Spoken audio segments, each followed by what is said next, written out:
As musician and anti-apartheid struggle hero Hugh Masekela from prostate cancer has once again thrown the spotlight on the dread disease. Dr. Melissa Wallace is the head of research at the Cancer Association of South Africa. She joins us on the line now from the mother city. Good afternoon, Doctor. Thank you for your time on the SABC News Desk. Oh, you're welcome, and good afternoon to you too. Doctor, the country and the globe, in fact, really reeling after news of Bra Hugh's passing. Speak to us of the impact and the prevalence of this type of cancer in South Africa right now.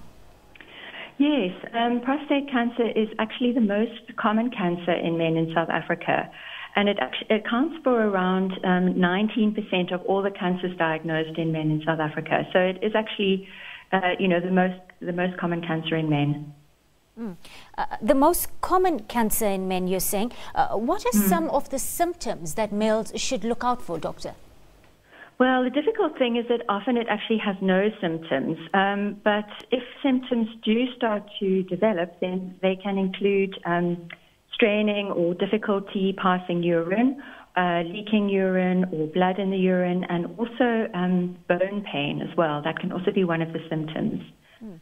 What are some of the associated risk factors that we should look out for? Well, there's some that people can't do anything about, of course, like age, for example, or family history. But there certainly are things that men can do to reduce their risk. Diet is one of the factors that can influence risk of prostate cancer, and maintaining a healthy weight and not smoking. Smoking is a risk factor. So in terms of diet, we would recommend that people, eat lots of fresh fruit and vegetables and limit the amount of meat and processed meat that they eat, have a high fiber diet, and also avoid alcohol or, limit alcohol. Doctor, what can we do to curtail resistance or reluctance from the side of men around early screening and testing?